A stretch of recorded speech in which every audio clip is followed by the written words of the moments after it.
Hello, and welcome to another edition of Interviewing the Legends, brought to you by the Publicity Works Agency, devoted to promoting musicians and authors worldwide. Call us today at 941-877-1552 to start your free publicity evaluation. Remember, we shine only when we make you shine. Please welcome the host of Interviewing the Legends, music journalist, author, and entrepreneur, Ray Shasho.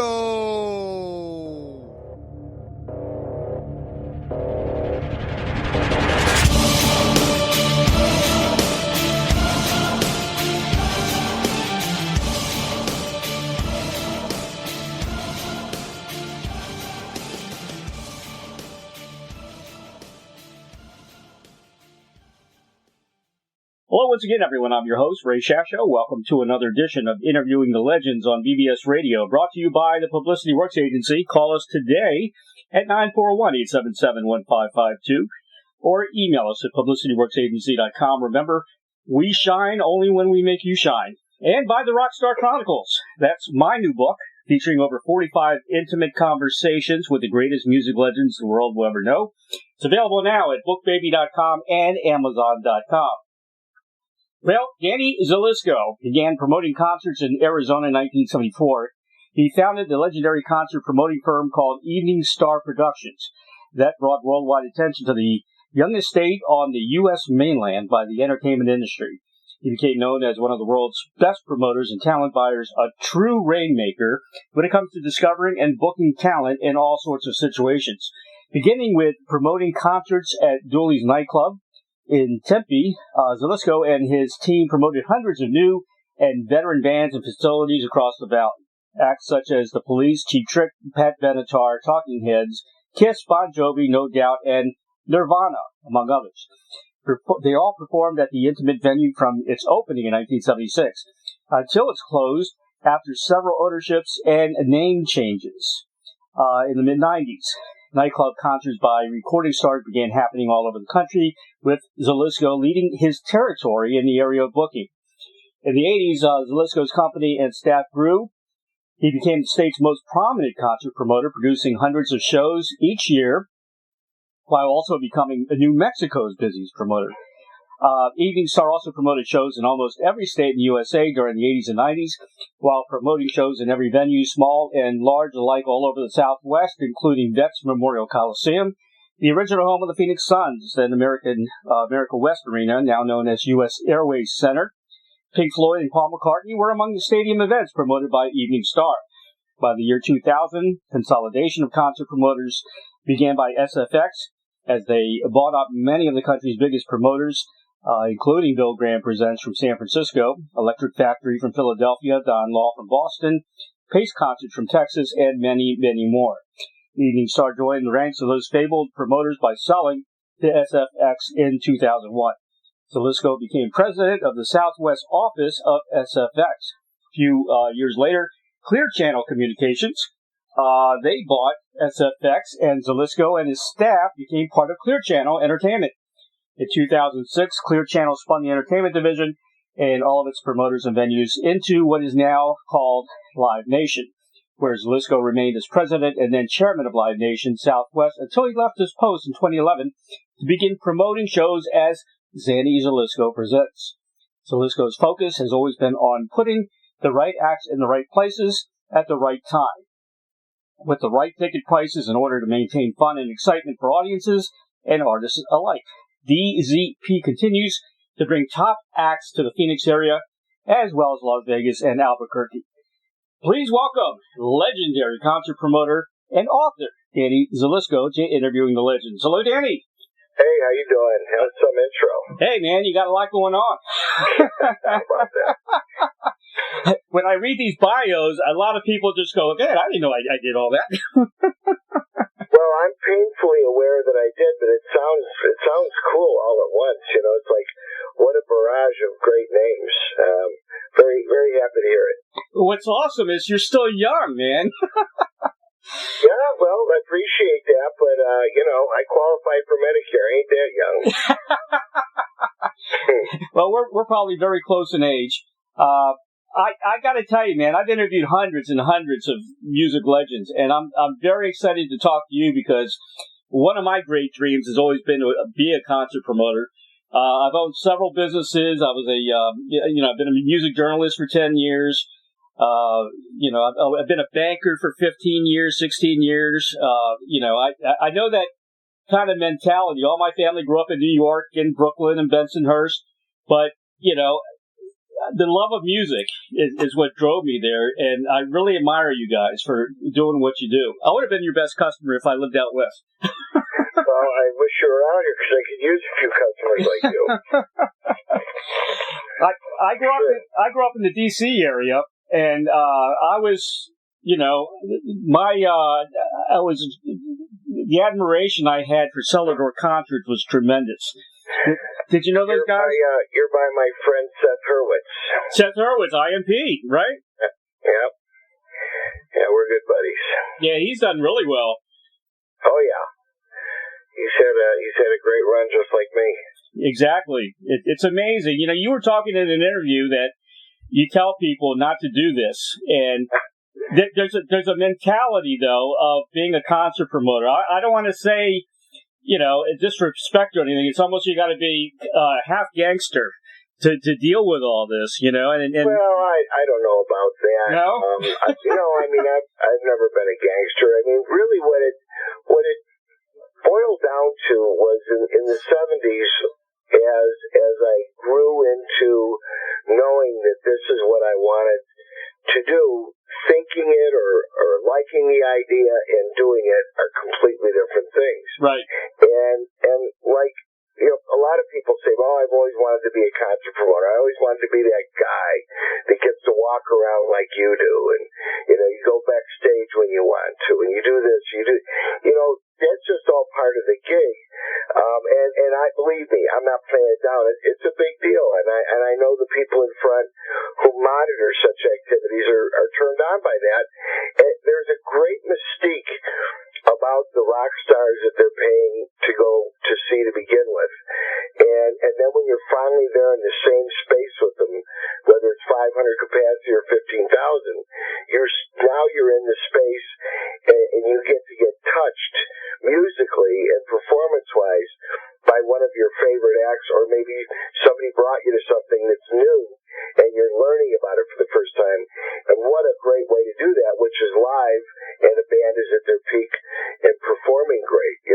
Right. It's an enjoyable job when everything goes right, but in order to make everything go right, it's a lot of details, mm-hmm. It's a lot of checklists, it's a lot of making sure, double checking on everything, because just one small missed detail could cause you a show. I mean, for instance, if you forget to send somebody to pick the star up at the airport and he's landing at 6 o'clock for an 8 o'clock show. Right. I've never had that happen, but I have had people miss planes before. I mean, I remember being at the waiting ramp. It was what was before Southwest Airlines.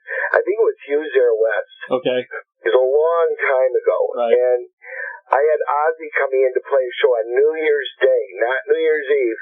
He did New Year's Eve in L.A. And they said, you sure you want to do that on New Year's Day? I said, I think it'll be a great day because it's a weekend and New Year's is over and people will want to go. Well, I was right. A lot of people wanted to come. But unfortunately for me, Ozzy had New Year's Eve in L.A. the night before and crippled himself as bad as, a guy can do that on a New Year's Eve, having a good time after the show. He didn't get off the plane. I got scared. I went to the desk. I said, where's Ozzy? Where's John Osborne? I didn't even say Ozzy. I said, where's John Osborne? And they said, oh, he's still on the plane. We're trying to get him off. And they had to bring one of those lifts over that do the wheelchairs. Right. And take him off the plane in a wheelchair. Oh, man. And I had to roll him to the car, and he could barely talk. He'd been up all night. He was having too much fun. Yeah. And all the way up until he got on the stage, he was in that state, and I was so worried that he wouldn't be able to do the show. And we got him to the top of the stage. Took 3 of us to get him up the stairs to the stage. Jeez. And the music started, and he gave us this fun little look in his eye, and he just burst out of the chair, running and laughing and pointing at us, laughing hysterically. I got you guys! I got you guys! It was a fun moment, and to be made like that was a great thing because it was in the right direction. I wasn't left high and dry, with no show. So it's something else. You got to have a strong heart for this too. Oh yeah. Stuff like that really does happen. In another Ozzy case, the first, let me see, I think it was I think it was the second time he came in. We had him at the Coliseum, and at about 5 o'clock, the building director comes to me and says, "There's a hairline crack in the ceiling. We can't allow the show to be in there tonight." Right. And I said, "But all the lighting and all the sound is already hung. Mm-hmm. Are you telling me this place might cave in at any second?" He goes, "Maybe." So we evacuated, and we had to move the show to another venue. It was a mess. But, when you're doing this promoter thing, you have to absolutely be prepared for anything to happen. And you certainly don't want to jinx it by thinking about what might happen. So don't think about what might happen. Just be prepared. Exactly. For anything. Because anything can happen. When you're doing concerts, you're talking about, about 1 million different details on 100 different people's checklists. Mm-hmm. The band has their people that do their stuff. The promoter has theirs. The building has theirs. The security, stagehands. There's a lot that goes into this. And that's why it's so magical, so that at 8 o'clock you're in your chair and that show starts, and that's where the payoff is for all of us. Yeah. I can't imagine, I can see doing one concert, and that would probably take a lot out of me, but to line up 20 concerts or, for a whole season, man, that's a lot of work. It's a great juggling show because everybody has to be on their toes about every single item on their list, or you're burned. Right. People do not accept anything but perfection in what your various roles are, because if you do accept anything other than perfection, something's going to be shown as a bad missed item on the list at a crucial time, of the day or night of the show. So it's what tends to make promoters a little crazy, a little cranky sometimes, or quick to point things out, because there's literally hundreds of details going on at any given show at any given time. Even now, for all the shows that have been postponed that we had on the books, that'd be a pain. As of March 15th, we've now had to move those shows several times because we don't want to move them too far in the future, because I want to show my hope and my optimism of that we can return to having shows which would signify returning back to normal, which is the bigger issue, sooner than later. Exactly. So, when concerts start happening like the way they used to, you'll know the world is okay. Yeah, exactly. We need music, man. We all depend on it. That's our. It's part of our personal stamp as a human being. For certain people, not for everybody. The ones that aren't in this group, they don't know what they're missing. But there is nothing like going to a show and seeing this event that's only going to happen one time. Right. They're going to play a certain way that night, and they're going to play a little different the next night. Something different will happen every single night. So every night these groups are making history with you, and you show up, and you don't know what's going to happen. You could end up meeting somebody you become best friends with for the rest of your life, or even more. You could end up married to somebody, or you start dating. It's just concerts open up so many different doors for everybody. Everybody in the building that night, from the promoter and the audience to the band and the people that work there. It's like, you never know who you're going to meet. You never know what's going to happen, and that's the beauty of it.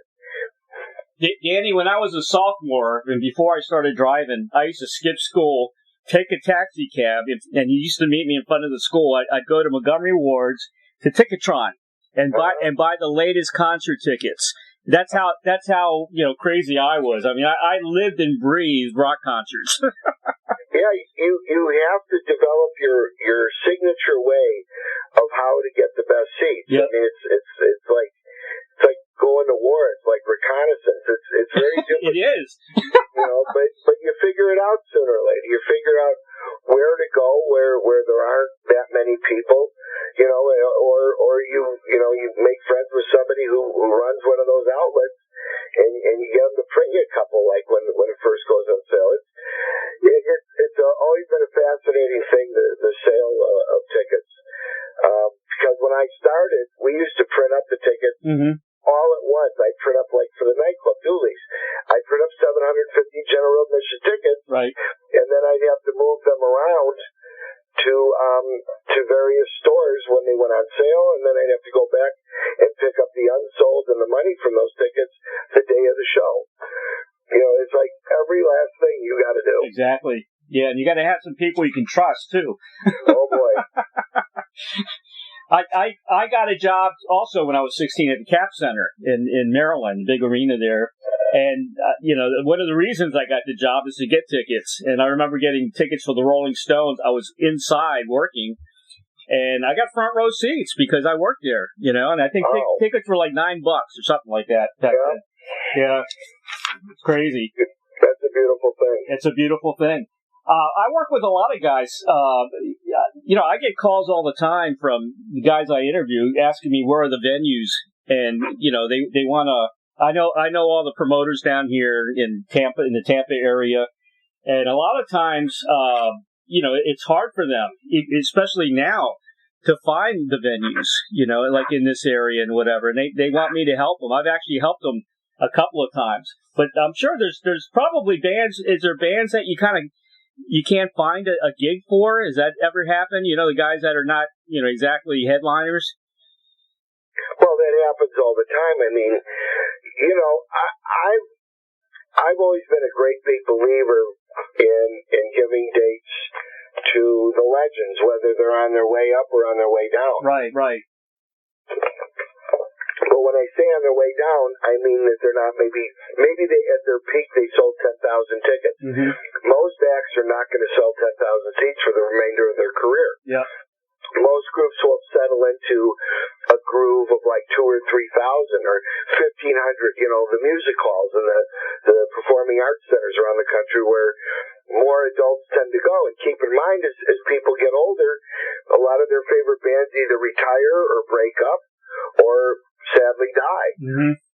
So I mean, which is a weird thing that's happening to my generation, which we've been around now since the 50s, and we're in the space now where it just seems so hard to believe and unusual that people expire in their 50s or their 60s or their 70s because it seems like everybody's just getting ramped up and going, you know what I mean? Here's, you finally get good at something and then you got to expire. I mean, there's something wrong with that method. It's sad. It really is. It's a real shame. Yeah. I wish I could keep promoting for another 20 or 30 years just to see what happens. You know, I mean, it's what I do, and it's interesting to be in the evolution of just what I've seen over the years. When we started doing concerts, we had to call in the agent, find out who the agent was, and then call him up, and then make an offer. And the way you made an offer was you had to go over every proposed expense with the agent by telephone. Most of the time, you've never met these guys, so you don't know what you're dealing with. And you got to go over every expense with them on the phone. And then when they're done and they're satisfied, they turn the offer in. You get the show or you don't. But nowadays, then the fax machines came up, and then computers. You can make up offers in literally seconds or minutes and have your offers in no time. But in the old days, it took me a whole day to get offers together. Yeah. It was just a completely different method of doing business, but it made it possible for me to go to different cities and get more than one show with an act while they're on tour. Can you go over the mechanics a little bit of exactly how that works? Sure. Go ahead. Well, let's take, I'll give you a couple of examples. For instance, let's say you like a band. Doesn't matter who it is. And they've never been to your town before. Okay. That's like the first thing to look at. Because the Eagles don't need you. Mm-hmm.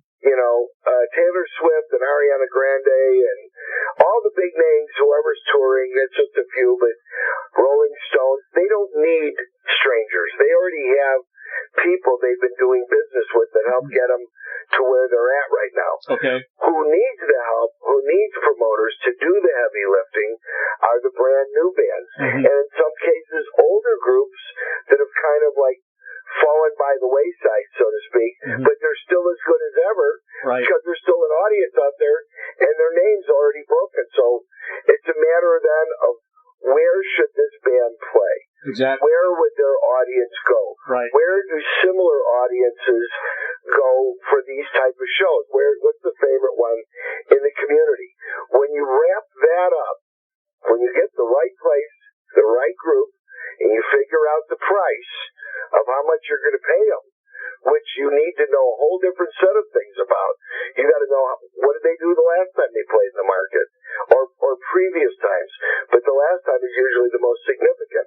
Is there some sort of a roll? Is there momentum going one way or the other? That's why you want to know more than one in the past. You want to know two or three. So you got to get a hold of those statistics in order to make the proper offer this time for that group. Many times when I'm making deals, the agent will say, "Hey, how come you're offering me less this time than last time?" And I said, "Well, last time this is what I should have paid you because I overpaid you and I lost money." Yeah. The bottom line is like, say you're paying somebody $25,000. Right. Figure on top of that $25,000, you're going to spend another $30,000 to $40,000 in other costs to put on the show. Okay. Let's call it 30 just for the hell of it. Okay. If you have a 1,500 seat place, right, and it costs you $25,000 for the headliner, and another $30,000 for all of your advertising, the hall rental, the labor, the stagehands, insurance, all that stuff. And it'll easily get to $30,000, unless you're getting the hall for free, which doesn't happen. That's $55,000. Think on top of that, you're going to have tax. Now you're at $60,000. You need to sell 1,500 tickets at $40 just to break even. Yeah. So 1,500 might not sound like a lot of tickets to you, because you know of all these other big bands in your mind that sell out arenas. But let me tell you something. The thing about 1,500 seats is you have a lesser audience, which means it's harder to find them because they're not as big as those groups. The groups that are 10,000, 15,000 and sell out, I mean, the minute those things are announced, you call somebody else, they call somebody else, they call somebody else, and the next thing you know, it's sold out the next day. Because those groups are hot and they're in demand. But take any of these great, classic rock bands, and folk singers, all these great people, and their audience is now around 1,500, maybe 2,500. But you need people. I mean, you're drawing from a bigger audience than that. Because keep this in mind, we have to end up picking out a date to play, which we always hope is a Friday or Saturday, right? And it rarely is, because they have to route these tours in such a way where they go from Chicago down to St. Louis, right, and over to Oklahoma and Texas, then into New Mexico, then to Arizona, then to California. They call that routing a tour, and you want to route the tour as closely together, city-wise as possible, so the band doesn't have to travel so far. Most bands by car won't travel more than 400 miles overnight. Some will go more, but 400 is usually about the limit. So that means you could play Phoenix and LA back to back, or you could play Phoenix and Albuquerque back to back. But you couldn't play Albuquerque to Tucson or San Diego, for example, because that extra hour or two will put a driver on the bus over the limit that they allow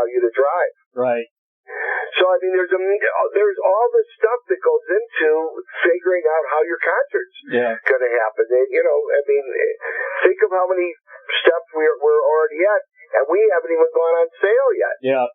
So once you get your band, you agree on a deal, you agree on a date, you agree on the hall, then you have to advertise it. And you have to announce when it's going to go on sale so people know. And then you got to deal with everybody's fan clubs that they insert in there so they get better tickets because they paid the band more money to join a fan club that gives them bragging rights to be in front of everybody else. So your choice is either to join that fan club or join American Express because they paid out millions for the right to get the first dab at tickets. We get none of that money. That's between the band and the groups. So, there's a lot of looking the other way when it comes to this. Or when the bands do their meet and greets. Used to be we could give away 10 meet and greets. That happens very rarely anymore because they sell these meet and greets now, which I find horrid to begin with. I know. But it is expensive to be on the road. And these people go, they fed it into the artist said, hey, so-and-so's doing this, and so-and-so's doing this, so, you might as well do it. You can pick up an extra $1,000. I mean, when Aerosmith's out, they're $1,500 for a meet and greet with Joe and Steve. $1,500. That's crazy. So at the end of the night, they do 50 of those, that's $75,000. Yeah. And that's all theirs. We have to orchestrate it for them. Yep. And you know what? Everybody wants to meet these guys, so the way they figured is, hey, if they're willing to pay for it, we might as well make it worth their while. A lot of those people do donate that money to charities, and they don't even say it. A lot of them are very good about that. Good. And that's what they should be doing. Right. For them to spend an hour of their time staying alone with their fans and get paid for it, I hope they're sharing it. Yeah, me too. Now the merchandising, that's all them too, right? You don't get a piece of that? No, that's all theirs. That's all the only way I would get a piece of that is if I own the hall. Okay. Because it's the hall that gets the percentage of the merchandise. I never figured out how that ended up like that, but that's how it works. Usually, I guess it's because the hall started by selling their own concessions, Cokes, waters, whatever. Right. And then it turned into something else being sold in their building. But, to me, I feel like that should be my money. I'm renting the building for the night. That's true. I agree. It's very, and this is why I tell people if they're thinking about becoming promoters, don't. I mean, it took me 5 years.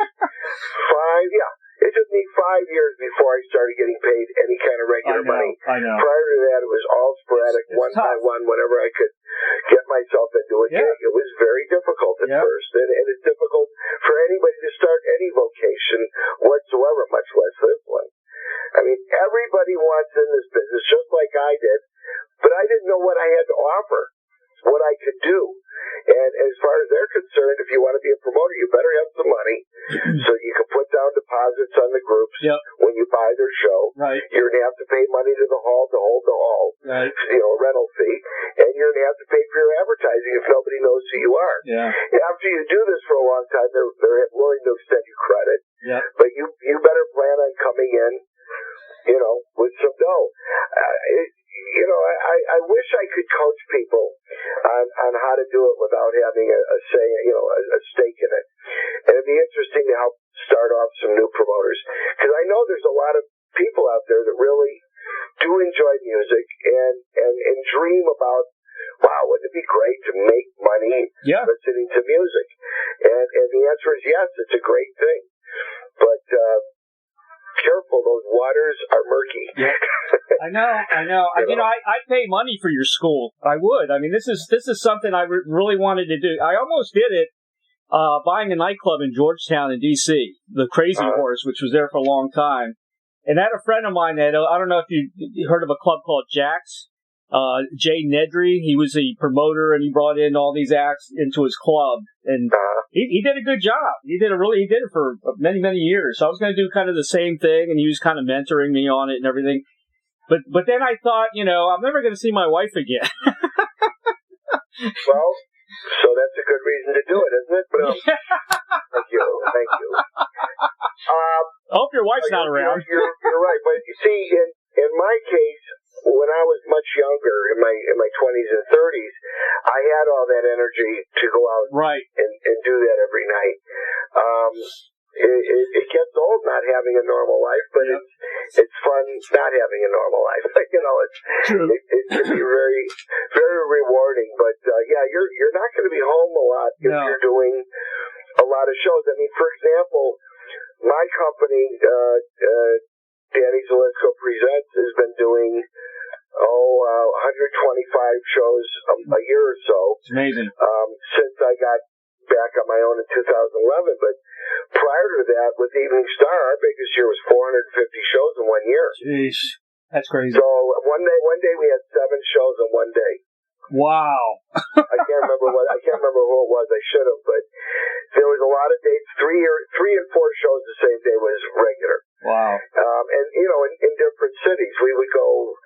We started here, and then we got Vegas, we got Albuquerque and Santa Fe, Tucson, and then it spread out from there. We started to do more and more cities sometimes, but you see, there was guys like me in most of those markets to begin with, so it was easier not to go in there and challenge them and try to take over there, because all you're doing is asking them to do the same thing to you where you live, and you don't want that.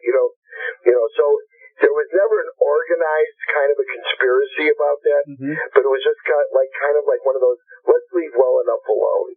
Yeah. Let's enjoy doing shows where we live. Sure. And then, you look for those extra dates in markets where people don't exist, as far as promoters that can handle certain things. And that's how you can end up making some good dough, is by having more than one date. Danny, how two things. How is the casinos in Vegas, and how is major sports in general? I mean, Major League, the football. We have Tampa. We're going to have the Super Bowl, and there's hardly going to be anybody there. How are these guys staying alive during this? We all got our own problems, don't we? Huh? Yeah. I don't know. I don't know. Look. Casinos, for example, I would imagine, have been putting away a lot of money for a long time, but then they distribute it, at the end of the year, however they share their winnings. I don't know how deep anybody else's pockets are. I don't even know how deep mine are exactly. I do know that I'm still able to try to continue doing what we're doing here with no income, which is very ridiculously hard. Yep. You really got to watch everything, because you want to last and stretch out, paying people as long as you possibly can until you don't have any more money. You got to save enough for yourself to be there when this all returns. So in Vegas, I know they haven't opened up full capacity, but I know that theoretically there's not a ton of people going there. There's not. In a fair mind with the right spirit to go enjoy Vegas the way you normally would because of this pandemic out there. I mean, it's kind of puts a damper on things. I don't know. To me, it seems unusual not to go out and party in mass droves, just like it's very difficult for me to think about people staying home. But the fact is these numbers, I don't think they lie. I don't think they put them out there for any other reason other than to inform us what's going on. And bottom line is we got to get those numbers to go backwards like we had before. Right. But right now these numbers are so out of control. I don't know how Vegas is doing it. I haven't been up there since this all started, so I haven't been in any casinos to see what they're doing. I really haven't even been to the one here, except for one time, and there wasn't much going on. I just went over there to see somebody. But yeah, it's anything to do with the live business, including sports, church, food stores, grocery stores, whatever. I mean, it's really affected everybody's business. So we're hoping these vaccines, the first one comes through and works for everybody, and then the second one, the closing vaccine. I pray these things work just like everybody else. You never would think you had to pray to want your old life back. I thought my life was pretty good before. This has really knocked it it down a notch or two, and I do want. I want the regular stuff back. Exactly. I want to not be seeing people on TV that are running the government only thinking of themselves. Right. If that much, I want people thinking of everybody. I want everybody to do their jobs. Sure. The right way, so that God forbid this never happens again. It's just awful, and I know people are sick of hearing that. They know it's awful, but in the meantime, on the brighter side, I suggest you go out and buy a copy of the book All Access, available at dcplive.com, or the Kindle on Amazon.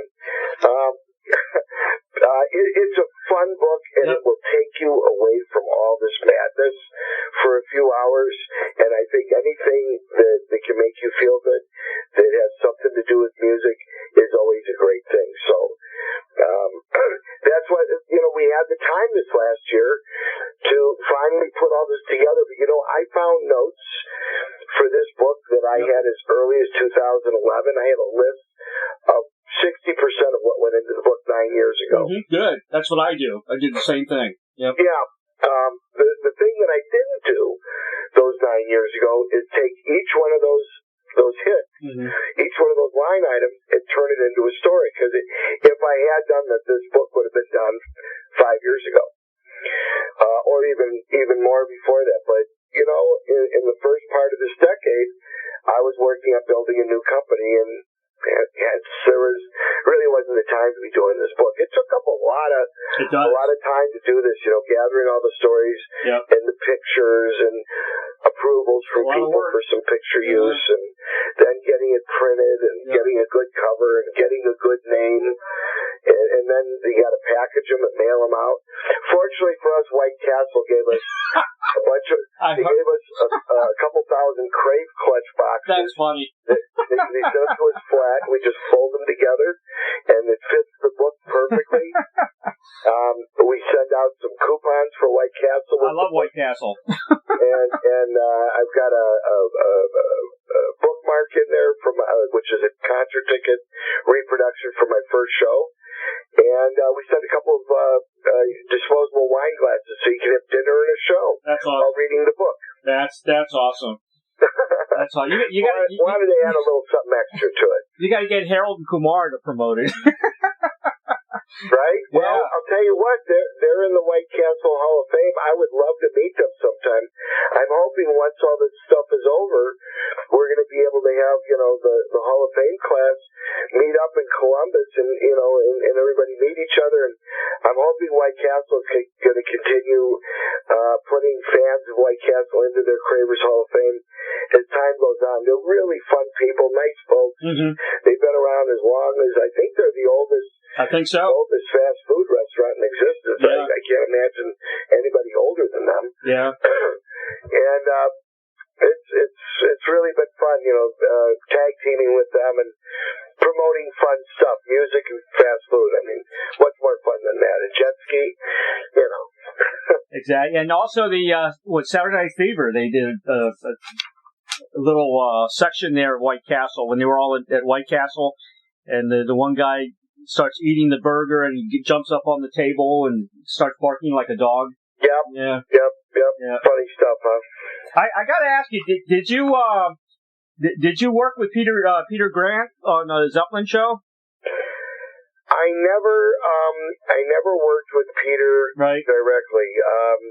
No, I worked on the Zeppelin show that I worked with Bill Graham. I was a nobody at that show. When I say I worked with Bill Graham, don't get a high and mighty vision there.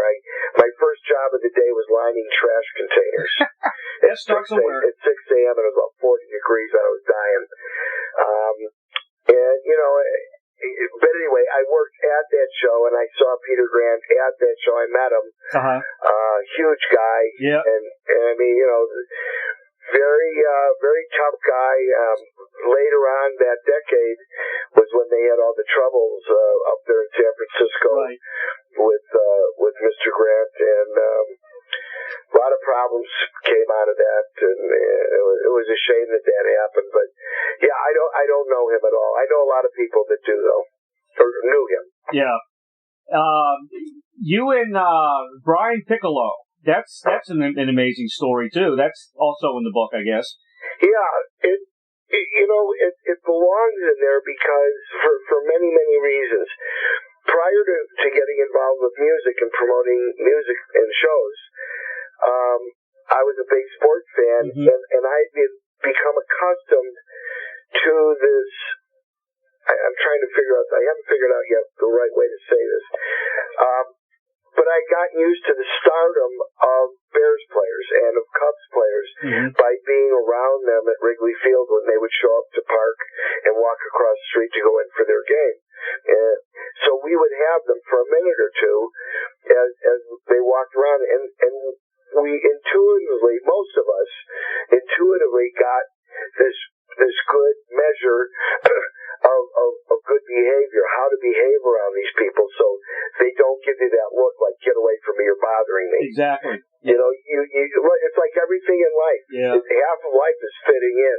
Right. You have to belong or figure out how to belong in any given scenario in order to find out what happens next or be involved in what happens next. But you're ruled out if you're a jerk or if you don't know how to behave and you're all giddy and silly and stupid. Yep. You know, you're never going to get to be around that person longer than an autograph and how you doing. So that happened with Piccolo when I first met him. I mean, he thought I was nutty for not chasing one of the more popular Bears players who were showing up at the same time. I was the only one with him. I had him to myself for that 5 or 10 minutes. We just talked, and I enjoyed him, and I enjoyed his company as I think he did mine. And then I was there every week for those practices, and I got to meet him more and more. We got to know each other better and better. We became friends to the point where I called him up one night. I had his phone number. We talked on the phone all the time, and I asked him if he wanted to do a speaking engagement to my Little League, and he said sure. And we negotiated the fee. I went back to the guy who offered $200. They said he wants $300 and steak dinner for me and him. He goes, done, because he'd only offered $200 before that. So you know, and in that very young age, completely different business, sports. But you know, sports has its similarity to rock because you got to buy a ticket to get in. Yeah. Same with a baseball game. And there's people that people look up to playing sports just like music. And it was amazing how closely they do run together because it's about mass assembly and watching talented people do their thing in front of you. It's really remarkable when you think about it, you know, that how good these people got to get paid the money they get paid to do what they do in front of people willing to pay the admission price to get in so these people get paid. Exactly. It's really remarkable when you think about it. It is. That's a great story about with the Piccolo thing, though. It's a great story. Yeah. I mean, I told some people that after it happened, and they said, "Oh, you're full of it. That didn't happen. That couldn't happen." Well, I said, "No, really. He gave me $30. Yeah. On a $300 show." I mean, and that's the first time I ever heard of the concept of a commission. Yeah. You know, so yeah, he was a great one. But you know, and he also taught me about humility and being a good guy and you know, family. And I already had that instilled in me from my family, but this was one of the first guys that I got that same great vibe from, who was obviously into the same things as me, other than the fact he was much bigger than me and he could play football really well. Yeah. So it's a real eye-opener, you know, being around those folks. It turned out in my case to be a really good thing. It wasn't about being starstruck. It was more about, you know, letting them be struck by me and getting along with me. You know, I kind of tried to turn that around, and it was so much fun.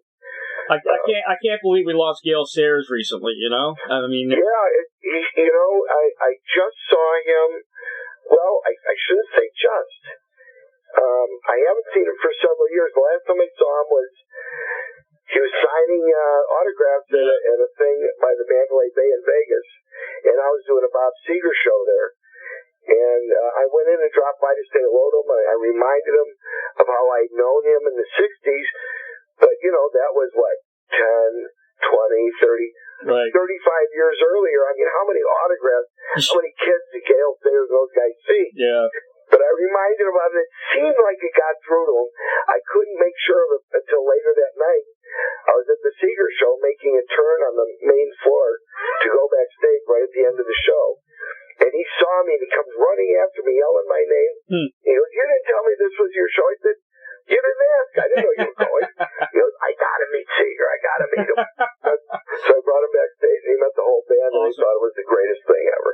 Awesome. I mean, this is one of their idols. We're all in the same kind of age group, so that, and most from the Midwest, and, the Lions and the Bears rivalry was legendary, and so everybody there had seen him play before, so anyway, it was great. It's great fun to have that happen. It was magic. I was a big Baltimore Colt fan. I was actually born in Baltimore, and Gale Sayers just killed us. Every time we played the Bears. I was friends with several Baltimore Colts as a result of seeing them year after year at Wrigley. But I became friends with Raymond Berry and Don Shinnick. Wow. And two of the greatest Colts there ever were. Unitas to Berry, touchdown. Yep. And I met and Jimmy Orr too. Jimmy Orr, a really cool guy. Yeah. In my opinion, the greatest football player ever, when you think of football, to me, I think it's still Dick Butkus. It's kind of hard to say the greatest because you got to have somebody on the other side of the ball too. Well, yeah, maybe defense, I guess. He didn't have a long career, but boy, was it wild. You got to think about people like Ray Nitschke in there. Yeah, that's true. There's so many great players, but Ray Butkus is a great choice. Sayers is also a great choice for the best runner. But you got guys out there nowadays. Yeah. I mean, these guys are amazing. They are amazing. They're 6'4", 260. Yeah. Can you imagine getting run over by that guy when you're a 195-pound cornerback? I mean, God. Yeah. And they're at full speed and they run fast. Holy cow. Yeah, they're in better shape nowadays, They're much better. I'm glad I switched careers. Did you play football? Oh, yeah. I got run over pretty bad, and that was the end of my career. I got a third squad on the B team, and they put me on the A team one day, and I just got leveled. And that was that. I was done. Yeah. I just wasn't tall enough or fast enough. Yeah. I was a good thrower and I could run okay, but not the way these guys are. These guys they're trained assassins. So you're a quarterback? Yeah. Yeah, you're a quarterback. Huh. And I also did the cornerback thing. Mm-hmm. I had a couple of memorable plays, but not much of anything. It was fun to play while I could, but between not getting big enough to play those kind of sports and music, the late 60s coming along at the same time, and this is when you're making your decisions as a 15, 16, 17-year-old about your future. Are you going to follow the baseball path, which I really wanted to? I was a really good catcher, I thought anyway, and I was a good hitter, and I could do it. But music came along, and I found myself spending more time listening to music, and really getting boned up on that as opposed to, really wanting to play sports that much anymore. Danny, the same thing happened to me, man. In high school, I made that decision. They wanted me to try out for the baseball team. I was a good hitter. And I started growing my hair out long and going to rock concerts, and that was it. It was over. Yeah. Same thing. Yeah. Yeah, that's what happens. Yeah. But my claim to fame, like you with Piccolo, I spent 3 hours with Ted Williams. Wow. How was that? I had a store in D.C. I had several businesses in D.C. on near Pennsylvania Avenue, and he walks in and he loves gadgets, and he bought a couple of shortwave radios and a few things, and then I had to teach him about his camera, and really nice guy, man. He's the real, genuine John Wayne, and that's how he talked, Right, yeah, no, he's a piece of work. He was cool. What a guy. What a guy, huh? What a guy. Yeah. Danny, here's a question I ask everybody. I get some very interesting answers. If you had a Field of Dreams wish, like the movie, to work, promote, with anyone from the past or present, who would that be? Work or promote? Well, I would have loved to have. I would have loved to have done the Beatles, and just like I would have loved to have done something with Dean Martin, maybe with Jerry Lewis. I would have loved to have done that. I did get to work with 3 of the Beatles, but not the 4th one, John. Right. But it would have been nice in more recent times. I mean, wouldn't it have been great to to somehow get in the middle of a Beatles show promoting that. Led Zeppelin, I never promoted Led Zeppelin per se. Mm-hmm. I did Page and Plant. Right. And I've done shows with all of them, but I didn't do Led Zeppelin. That would have been. I still wish that would happen. It could happen so easily. I would love to think that somebody's blowing in their ear, saying, guys, come on, we're coming out of a pandemic, but with a mighty big celebration. Right. Like do that show that's broadcast around the world on the same day at the same time live, and have every amphitheater and every drive-in theater and every movie theater filled with people welcoming back live music with Led Zeppelin. Wouldn't that be great? I'd love to see that happen with Pink Floyd as well. Yeah. I did Pink Floyd before, so that's not on that list. And then going back, wouldn't it have been great to put on Beethoven gigs? Oh man, I would have loved that. But he was pretty ornery, I understand, and a tough guy to deal with. I mean, here's this great composer with an ear problem, and he had to teach somebody with ears how to play his own music. He, in fact, he created the first tribute show, when you think about it. Mm-hmm. Because people have been playing Beethoven since before he died because he couldn't anymore. Yeah, that's true. Just like Steve Perry joined Journey and was a new singer in that, and he made his mark so heavy on it. Everybody that's a Journey fan thinks Steve Perry's part of the original Journey, which he isn't.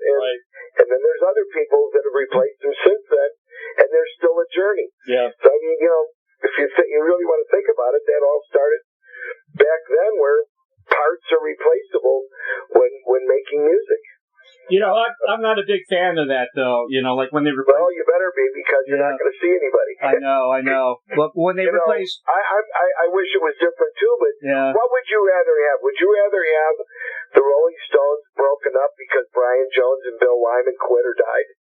No, but you still got Keith and Mick. Yeah, but see, but like in Styx, you got Tommy Shaw, right? And you got J.Y. Right. That's fine. That's fine. You got Chuck the bass player, but you don't have Dennis DeYoung. But you got Lawrence, who's fantastic, and he basically became Dennis DeYoung. But then you got guys like the Little River Band, who's got no members. That's the kind of thing I don't like. Well, the problem is with that is in the Little River Band there is one guy, but the people that ended up stealing the name were the people that got into the group as replacements. Right. I know. And they ended up getting the name, trademarked and all that. I mean, guess who? The same thing happened. Mm-hmm. Burton Cummings and Randy Bachman same thing. Can't say the Guess Who. You're right. Because the bass player trademarked the name. Yeah. So the Guess Who tours, the guy that trademarked the name doesn't even tour anymore, and he gets all the royalties. And he pays those guys a salary to be Guess Who. I know all the guys from Yes, the original band. I've had them on the show many, many times. I can't go watch Yes without John Anderson and Squire, and it's not the same. I can't do that. Well, it's not the same if you're going to the show expecting it to be the same, but if you want to hear Yes music reproduced live as good as it can, that's where you go. Yeah. And if you've already been to it, maybe you choose not to go back another time. It really depends. That whole brand has been pretty beat up over the years. Yeah, it has. And it just shows how strong it is. Yeah. Because it's still a force to this day. Yep. Anderson, Wakeman, and Trevor Rabin their show was very solid, and you wonder why couldn't they just go back and play together? And basically what it boils down to, it's like a marriage breaking up. Mm-hmm. When you first meet somebody and you're dating them and courting them and getting married and all that stuff, it's all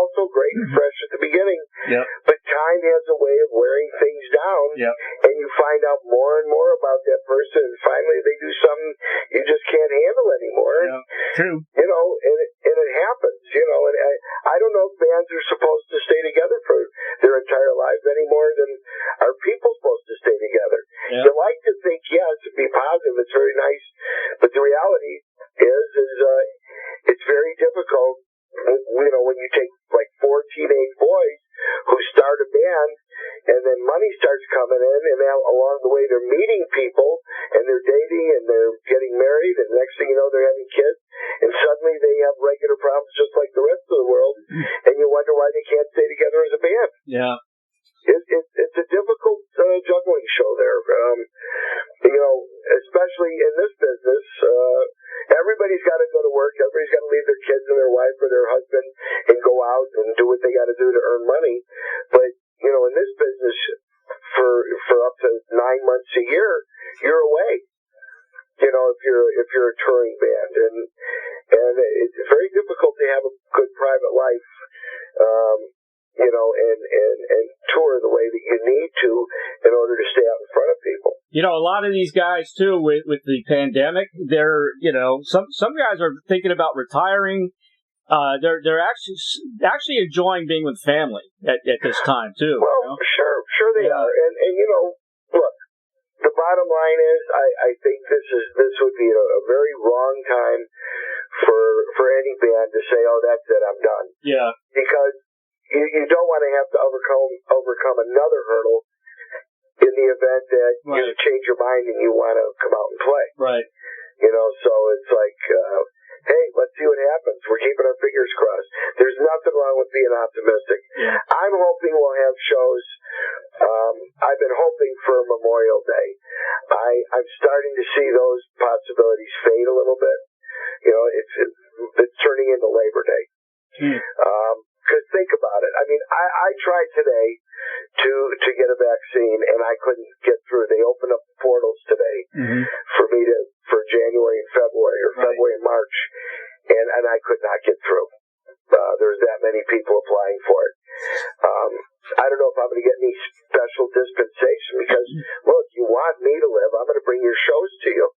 Yeah. So I am a public servant to a degree. Yeah, I agree. But I haven't convinced anybody of that yet. I'd like to get in there and get that one, and I'd like to get that second one, and I'd really like to help lead a charge against, you know, turning this thing the other way so that we can go back to normal. Danny, there's a lot of talk about, you know, other alternative ways to present shows, like from your car, you know, these shields around you. Can't they do anything like that? Is that possible? Well, they've done it. Some people have done it, and I've gotten mixed reviews from people.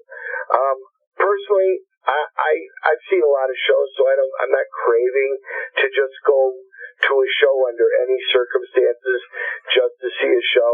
I want to see who I want to see, and then I want to know what the conditions are of how I'm going to go. But sitting on the hood of a car or sitting inside of my car with speakers or dialed into a radio station, you know, that's good for the 4th of July when you're doing fireworks. Right. I don't know that I want to do that. I haven't done it though. And I understand when groups want to do that because they got to earn money somehow. And I understand why people who go to concerts will go and do that because they just need concerts. So for those people, by all means, do it.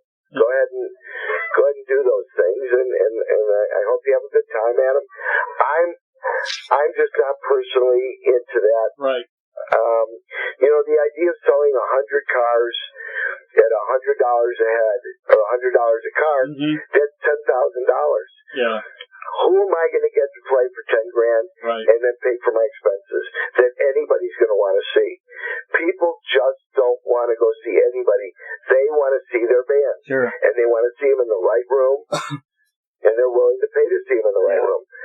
So, you know, I mean, you don't see Bruno Mars out at the drive-in.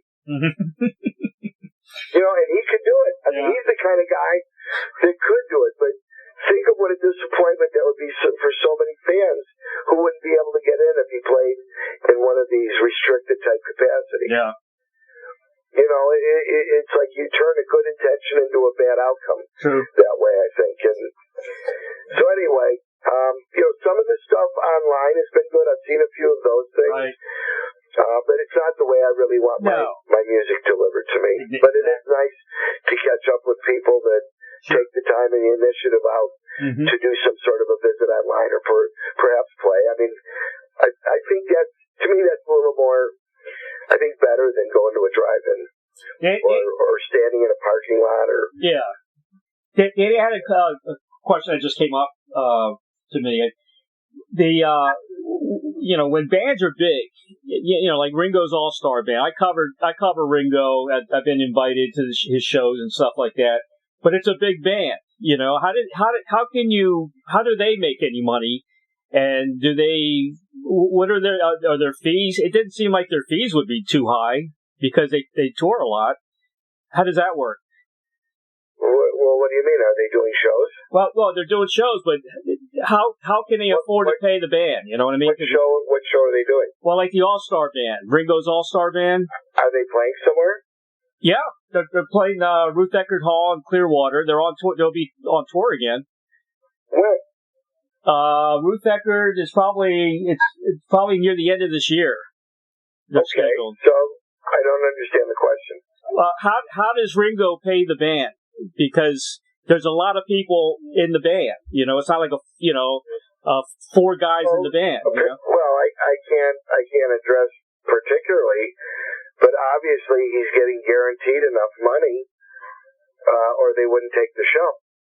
Because normally he plays smaller, smaller halls now. He doesn't. How big is Ruth Eckerd? I think it's about 6,000 or something like that. So I don't understand the question. If he sells tickets, he'll make... here, put it this way.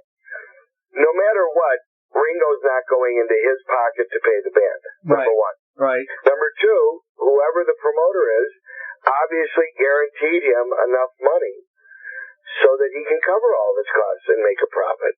Ringo doesn't do anything for free. Right. So, bottom line there is, we all have shows where we're scheduled from last year, from March through the end of the year. We had to move all these shows later and later and later to accommodate this pandemic. And hopefully one day the pandemic is going to stop and these dates that we keep changing stop getting changed. We actually put on the show. Yeah. I just made a big mistake. Ruth Eckerd's only 2,100 seats. Okay. So figure on a Ringo show, they're going to probably average $125 a ticket. I get in free. Well, I'm not talking about you. I know. Yeah, no, but you're asking how can he make it work? Yeah. They have to multiply out. You have to come up with a ticket ticket scenario, I should say, or ticket scam. Ticket scam. The truth is coming out. But they have to figure out how many tickets they have to charge, how much for, to accommodate Ringo's fee. I'm not sure what his fee is in that hall. And keep in mind, like I said before, they have to go from one place to another. Sometimes groups will pick up smaller dates along the way in order to get from A to C. They'll pick up B somewhere else in a smaller place or just, than they're used to. But then it turns into how much are you making a week or a month, and do we make enough to cover the cost for our tour? Yeah, it just seems to me that it seems like it's on both ends. It seems like they're. I just don't see how they can, make a lot of money in it. I'm still not sure what's a lot of money. If they're charging enough money, like to do a $250,000 gross, yeah, which you can easily do at Ruth Eckerd Hall. They're paying Ringo his fee, right? And they're going to end up with plenty of money to cover their expenses, and the hall gets their food and beverage, drinks and stuff as well. Yeah, that's true. I forgot about that. There's nobody's on a Ringo Starr show at 2,100 seats. Nobody should be losing money because you can charge almost anything you want to see him in a proper hall like that. Tickets are $63.75 to $228.75. There you go. So somehow they're making it work. And they got platinum ticket prices at $338 to $900. That's great. There you go. Yeah, I see what you. That's what those platinum ticket packages, VIP seating, Right. and all the rest of that stuff. That's where they come in. All of that stuff goes into their pot. Yep. That contributes to how much they're going to walk out with at the end of the night. Yeah. So the deals can vary based on that. Yep, I see it now. Makes sense. Yeah. Yeah. Dan, you got anything else for me? The book is wonderful. 5 stars all the way. It's probably the best book about concert promoting ever in history. Well, I'm really glad to hear you say that. I really am, and I appreciate that. My hope is that people will buy the book and enjoy it and tell their friends about it. We put a lot of work into this thing, man. It's been a long time coming. But that's not a reason to buy a book. The reason to buy a book is that it's got, enough of your favorites in it, so that you're willing to dedicate a little spare cash to buying this. But I like to think that right now, having this as a companion kind of helps, not replaces, but helps fill in the void of not being able to go to shows, because you got a concert promoter telling you what happened that you didn't know before, and maybe the next time you go to a concert, some of this stuff will be triggered and come to mind. You'll have a little laugh to yourself about it, going, yeah, I remember when he said this about that situation, or whatever. I mean, the bottom line, the goal is to bring people closer to the equation of what I've been lucky enough to do my whole life, and see, a little bit of what's happening under the blankets. I sent Kenny Kramer, who's the original Kramer from Seinfeld, that the guy they based the whole show on. I sent him my book, and he keeps it right by his bedside. And because I've got over 45 interviews with all these music legends, and your book's the same. It's like a coffee table book, and it's right there. Anytime you're just sitting around, you pick it up, you read it, and it's very enjoyable. It's perfect. Well, I'm really glad to hear you say that, and thanks for having me on your show to talk about it more. Danny, it's been a pleasure, man. I mean, I've been looking forward to this interview, and I really appreciate what you do. And if it wasn't for you, man, I probably, you guys like you, I probably wouldn't have made it in life. I'm serious. That's very sweet. Thanks. But I have a feeling you would have done just fine. But thanks for that, Danny. I'll send you a copy of my book. I'll see. Oh, I'd love to see it. Yeah, I'd love to send it to you. Send it over. I will, man. All right, Danny. Thank you. All right. Thanks for having me on. I appreciate it. Take care, man. Bye bye. Okay. Purchase Danny Zelisko's new book, All Access Occupation Concert Promoter. Fantastic book, great read, great coffee table book. Always there when you need it. It's wonderful, wonderful, wonderful book. It's available at Amazon.com right now. All Access Occupation Concert Promoter, the new book by Danny Zelisko. This is the second edition of the original book. Landscape style layout makes it the perfect coffee table book, making the book even more unique and valuable. It is signed by the author, Danny Z, 4 years in the making. Enjoy all 360 pages, busting with stories and over 700 never-before-seen photos from Danny's personal collection from over the years. The foreword was written by baseball legend and live music fan Kirk Gibson. Pictures and stories featuring Zeppelin, Alice Cooper, the Beatles, the Grateful Dead, as well as Chicago Bears sports legend Brian Piccolo. Also Gale Sayers and the Cubs' Ernie Banks, along with so many more. The book chronicles Danny's childhood passion for collecting memorabilia and autographs, all the way through his rise to becoming Arizona's premier concert promoter. For a limited time, get your edition shipped to you in the classic White Castle Crave Clutch box, complete with coupons for free burgers while supplies last. That is awesome. For more information about Danny Zelisko Presents, visit www.DannyZeliskoPresents.com, his official website. Also, he's on Facebook, www.facebook.com/Danny Zelisko Presents. And he's also on Twitter. Very special thanks to Kathy Kotz, Brzezinski, and Danny Zelisko presents, and for arranging this interview, and also with Danny Zelisko, the dynamic duo of Doug and Don Newsom of BBS Radio, for making this magic happen for each and every broadcast of interviewing the legends. If you have comments or suggestions for the show, contact me at interviewingthelegends@gmail.com. Please subscribe to my YouTube channel, Interviewing the Legends with Ray Shasho, for the very latest interviews. It is real news, people. And then there's my book. My book entitled The Rockstar Chronicles, Series 1, which chronicles truths, confessions, and wisdom from the music legends that set us all free. You can order yours today on hardcover, the collector's edition hardcover, or ebook at bookbaby.com and amazon.com. It features over 45 intimate conversations with some of the greatest rock legends the world will ever know. Thank you for listening. We'll see you next time. And peace, good health, stay safe, and God bless. Bye-bye now.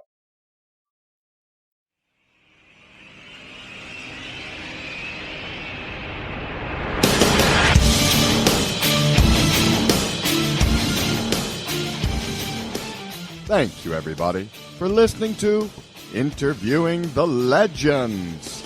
Brought to you by the Publicity Works Agency. Call 941-877-1552 or visit us at publicityworksagency.com, specializing in author and music artist publicity plans. We shine when we make you shine.